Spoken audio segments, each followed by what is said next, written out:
રાપર નગરપાલિકાના તમામ પદાધિકારીઓ જાણે માત્ર ને માત્ર હોદ્દા લઈને ગાડીઓમાં સાઇન બોર્ડ લગાડ્યા પૂરતા જોઈએ એ રીતના આખા રાપર શહેરમાં ઠેર ઠેર કચરાના ઢેર છે, ગંદકીઓ આખા ગામમાં ફેલાઈ રહી છે।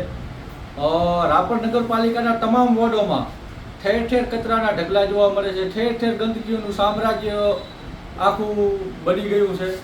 નગરપાલિકાને સતત આ બાબતે ધ્યાન દોરતા નગરપાલિકાના જવાબદાર પદાધિકારીઓને, જવાબદાર હોદ્દેદારોને સતત આ બાબતે ધ્યાન દોરતા માત્ર ને માત્ર એવો વાહિયાત જવાબ મળે છે કે થઈ જશે। આખા ગામમાં સફાઈના અભાવના કારણે ગામની મેઇન બજારમાં પણ, જ્યાં મુખ્ય માર્કેટ છે ગામની, ત્યાં પણ ગંદકીઓના ઢેર, કચરોના ઢેર જોવા મળે છે। ત્યાં કચરા પેટીઓ નથી, ડોર ટુ ડોર કલેક્શનવાળી કોઈ વાહન ત્યાં નથી જતા।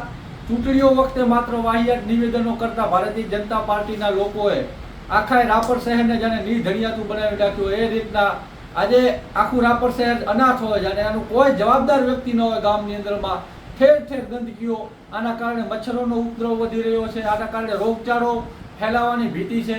જે રાત્રિના સમયમાં ગામની અંદરમાં મુખ્ય બજારમાં સફાઈ થતી, એ પણ કામ હાલે બંધ પડ્યું છે। અને ખુદ રાપર નગરપાલિકાના સુધરાઈના પ્રમુખના વોર્ડમાં પણ કચરાઓના ઢગલા જોવા મળે છે। મને મીડિયા મારફતે મેં હમણાં પણ જાણ્યું કે ખુદ પ્રમુખના ઘરો પાસે પણ, પ્રમુખના વોર્ડમાં પણ કચરાઓના ઢેર જોવા મળી રહ્યા છે।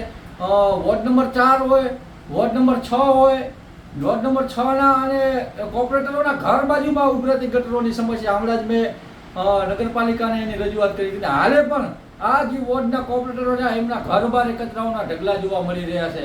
નગરપાલિકાના ટ્રેક્ટરો ત્યાંથી નીકળે છે કચરાના ઢગલાઓ પાસેથી, પણ એમને દેખાતું નથી। નગરપાલિકાના ટ્રેક્ટરો નીકળે છે, મેં હમણાં વિઝ્યુઅલ એમાં જોયું કે કચરાના ઢગલા છે, બાજુમાંથી નગરપાલિકાના ટ્રેક્ટર નીકળી જઈ રહ્યા છે। એટલે આખા રાપર શહેરમાં જાણે કોઈ આ રાપર શહેરનું પૂછા કરાવવાનું નથી, એમ ભારતીય જનતા પાર્ટીએ ચૂંટણી જીત્યા બાદ રાપરને એના હાલ ઉપર મૂકી દીધું હોય એવી પરિસ્થિતિ દેખાય છે। અહીંયાથી હું કોંગ્રેસ પક્ષ તરફથી એવી માંગણી કરું છું કે આ સમસ્યાનો તાત્કાલિક ધોરણે સોલ્યુશન લાવવામાં આવે।